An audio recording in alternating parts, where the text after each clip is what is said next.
The stock market hit 50,000. Bitcoin hits over 100, down to 70, down to 60. What's going to happen next? Silver blasts past 100 only to be pulled back to 70. How do you survive so much volatility? The answer is dollar cost averaging. And I'm going to show you how consistently investing into the market can average out your costs, where even if you bought at the top, dollar cost averaging or investing consistently can actually lower your investment cost. And then when the investment starts creeping back up, you can sell an option, or figure out a way to get out of it.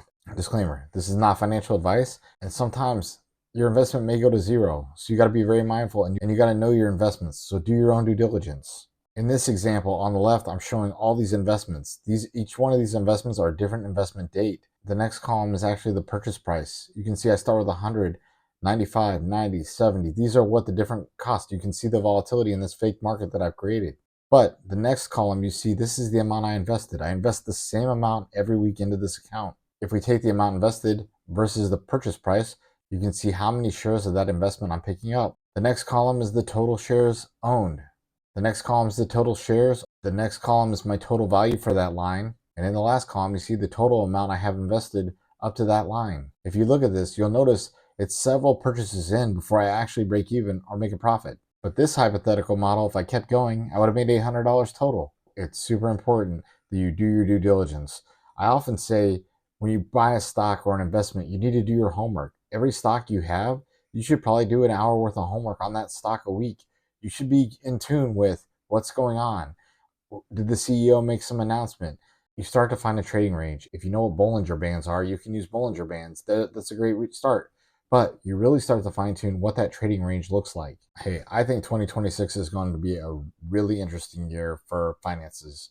We've seen some stuff happen in silver. We've seen stuff happen in Bitcoin. And now we're seeing the Dow as we just passed 50,000. You have to do your due diligence. You can't time the market no matter what anybody says. Timing the market is a bad idea. And what I mean by that is, let's say maybe I got $2,500 one month that I didn't spend. Just taking that $2,500 and making that one-time investment, as you can see in this chart, it may not be as good as taking $100 over 25 or 500 over 5 weeks. I'm not saying that dollar cost averaging is always the way to go. It's the consistent way to go. Again, do your own due diligence on this. The market is very volatile right now, which is why investing in assets is the way to go. In one of my previous videos, I said, hey, if silver pulls back to like 75, 80, I was going to go buy a bunch more silver. And I went out and I bought it. I bought about, 25 Morgan and Peace dollars and about another, 20 ounces of silver. But I'm still not sure on Bitcoin.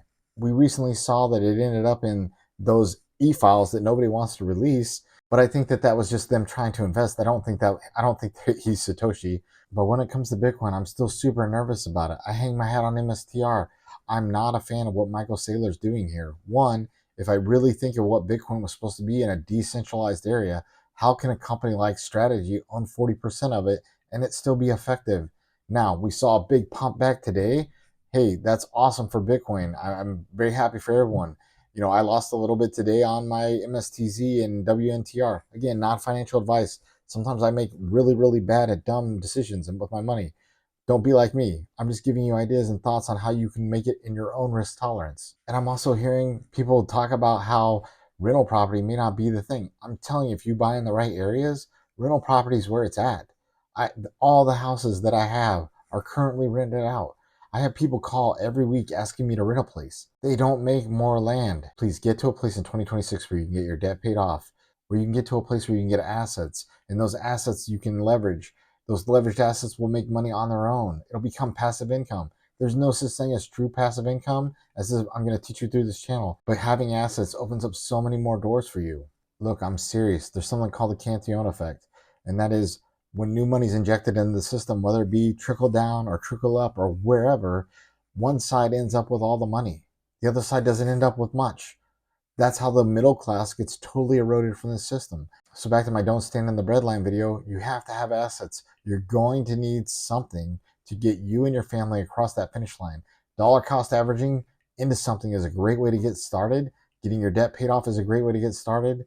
And I'm telling you, if you click on that bell and subscribe to this channel, I'm going to give you some common sense approaches. Maybe you'll know some of them, but I'm going to give you some very unique things that you probably never thought about. My goal is to expose you into some of these financial vehicles that maybe you haven't heard about, something that will better your life something that will help you enable to be able to take care of your family, whether it be your grandparents, your parents, you and your partner, your kids, friends. I really firmly believe having assets will allow you to do things in the future that you think are currently impossible. And I'm telling you, if you get started now, the future you is going to thank the now you. So get started. Hit that bell, like this channel, stick around. We're going to do great things.